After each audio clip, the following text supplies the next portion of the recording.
But look, what did it take for us to get to the point of an apology? We had to threaten a lawsuit, Jesse. And by the way, we're still entertaining it. We're talking to some of the best lawyers out there that are experts in this. And as you know, these things can be very complicated. There's a lot of facts and circumstances around it.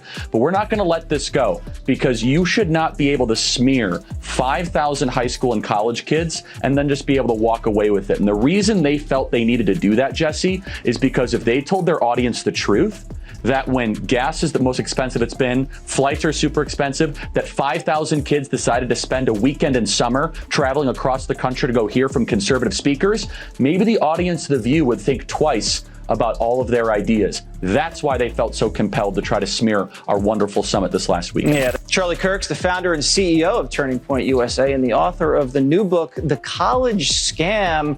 So Charlie, do you accept The View's apology?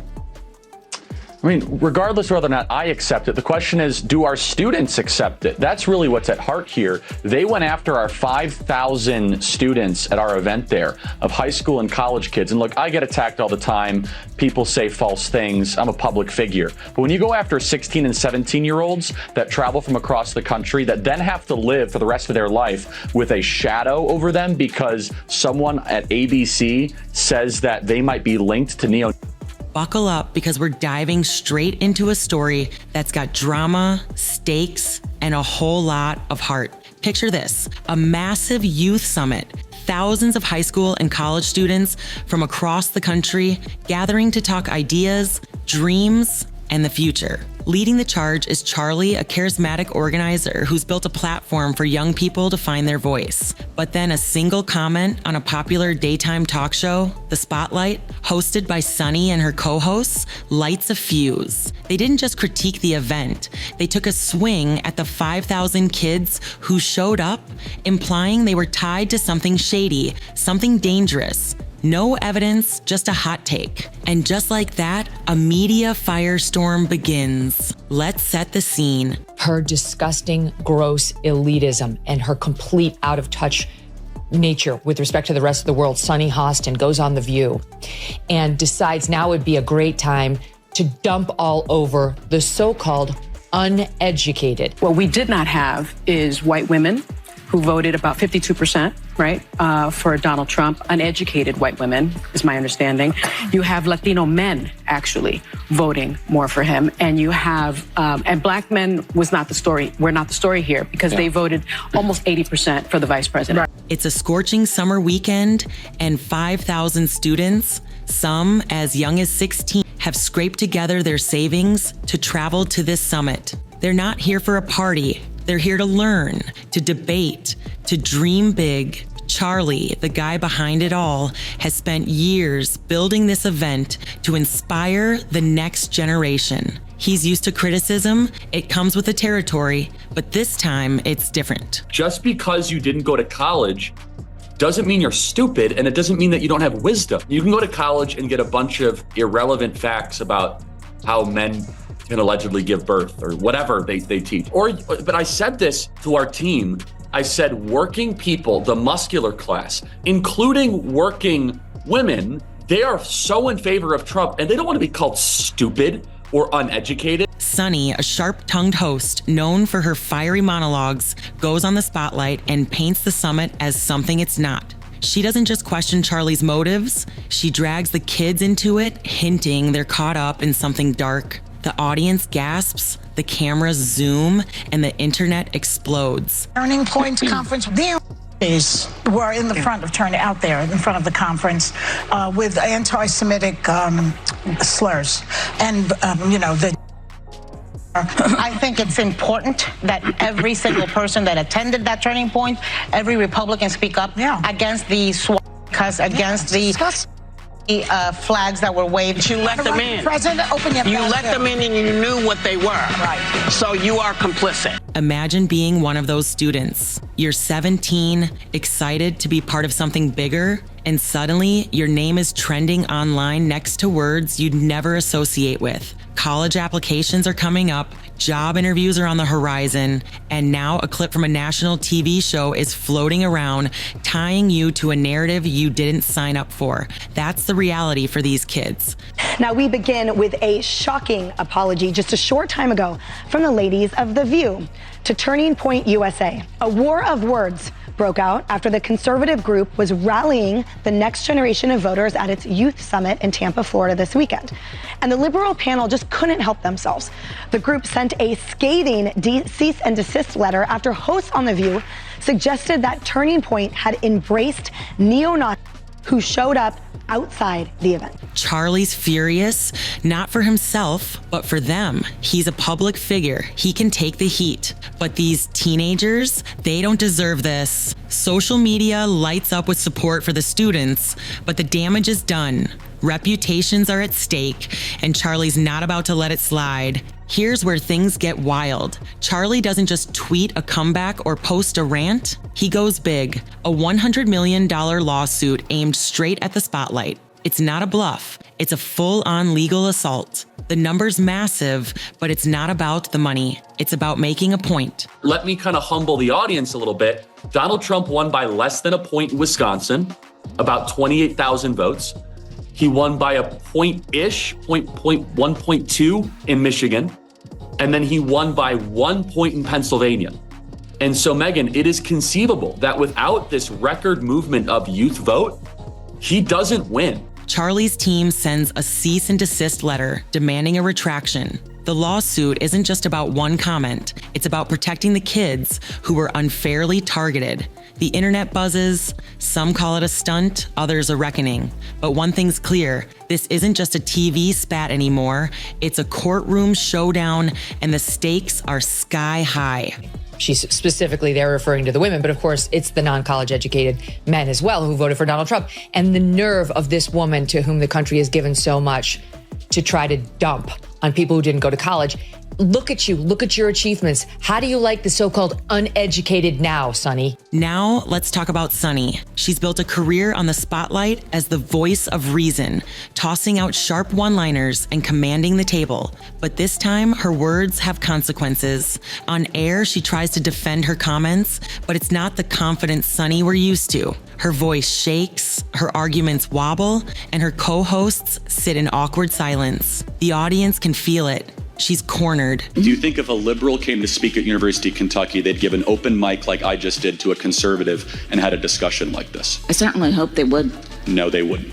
Because speech is not a left-wing value. That is why they have to deploy shock troops called Antifa to go after everywhere I go. When I go to University of California, Davis next week, there has to be 120 police officers because of the threats, the violent threats of liberals that want me dead, that want to disrupt our events. There are no right-wing hecklers that come to events like this. The lawsuit's not just a legal problem, it's a PR nightmare. Sunny doubles down, trying to spin the narrative, but the more she talks, the more it feels like a meltdown. Viewers at home start to wonder, is this the real Sunny or just the TV version unraveling? I don't want to say too much, but we're going to have a lot of fun at the Department of Education. We're going to have a lot of fun. Can I tell you something? Like, I've had quite a few people contact me about that particular post. Like, I'm sure I have 1/100th of what you're getting, but people are contacting me about cabinet posts. I'm like, I got look, nothing. I mean, I'm actually, after this conversation, heading to Mar-a-Lago for a week, and we have a lot to sift through, and if I could be helpful, I have asked. I want to be actively involved in all things education, as you can imagine. Under pressure, the spotlight issues an apology, but it's not the heartfelt moment you'd hope for. It's a carefully worded statement. The kind that screams, our lawyers told us to do this. The hosts read it on air, but it feels hollow. The damage is already out there. Clips of the original comment have gone viral, and no amount of backtracking can erase them.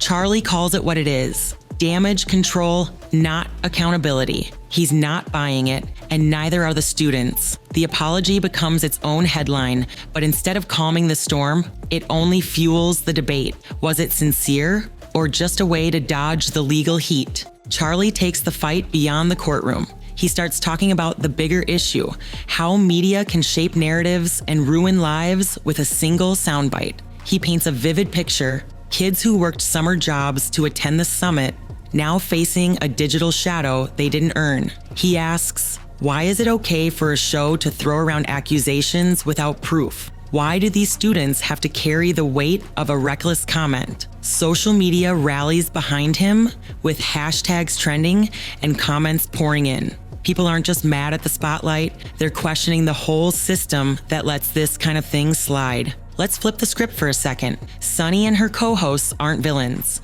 They're people with a platform under pressure to deliver hot takes that keep viewers glued. But that's the problem. The louder the take, the bigger the risk. Behind the scenes, the show's producers are scrambling.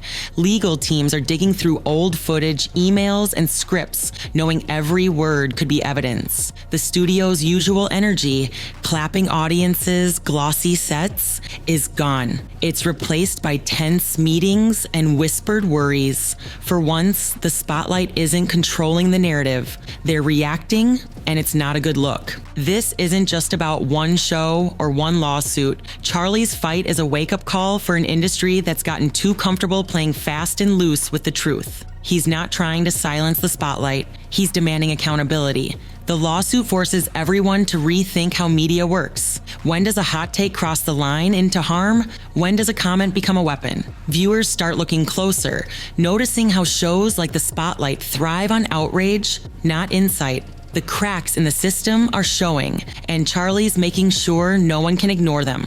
As the legal battle heats up, Charlie doubles down, turning the spotlight back where it belongs, on the students. He doesn't just want to win in court. He wants the world to hear the stories of the young people caught in this mess. Picture Sarah, a 17-year-old from a small town who saved up for months to attend the summit, dreaming of a career in public speaking. Or Jake, an 18-year-old who flew across the country to network with peers, only to find his name trending next to baseless accusations. These aren't just faceless attendees, they're real kids with big dreams, now forced to navigate a digital minefield they didn't create.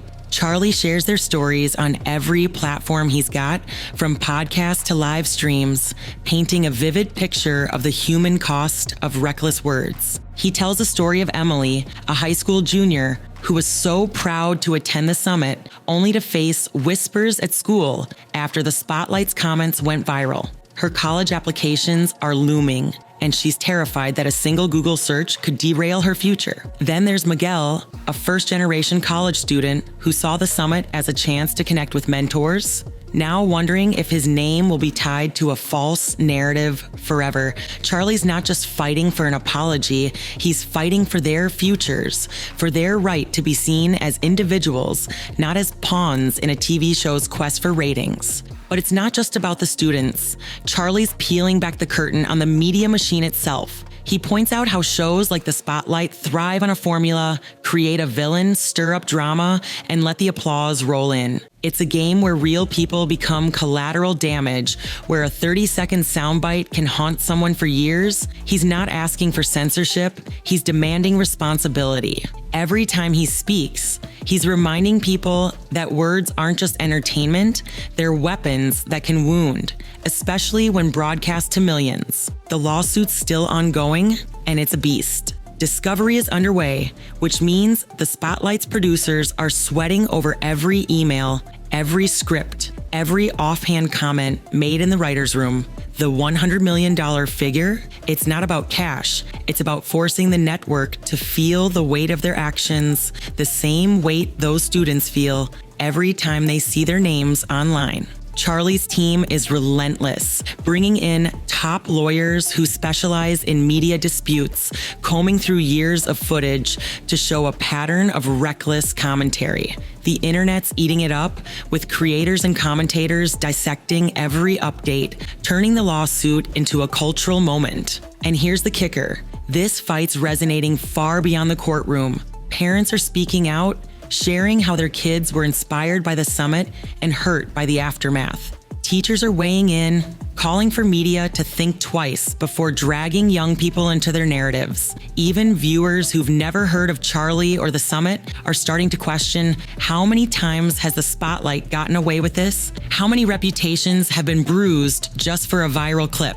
Social media is buzzing with hashtags like Stand with the Students and Media Accountability, turning a legal battle into a movement. Charlie's not backing down. He's hitting the road, speaking at campuses and community centers, sharing stories of the students, and exposing the double standards in how media treats young people with big ideas. He's calling out the hypocrisy. If a show claims to champion empowerment, why are they so quick to tear down kids who dare to dream differently? It's a question that's sticking, one that's making people rethink what they see on their screens. The fight's far from over, but it's already changed the game. The spotlight's glossy armor is cracking, and for the first time, they're not untouchable. The students are finding their voices too. Some are sharing their stories online, turning their pain into purpose. And Charlie, he's made it clear. This isn't just about one show or one comment. It's about a culture that's forgotten the human cost of its words. So what do you think? Is this just drama, or is it a turning point? Drop your thoughts in the comments, smash that like button, and subscribe for more stories that pull back the curtain. We're not done yet. See you on the next one.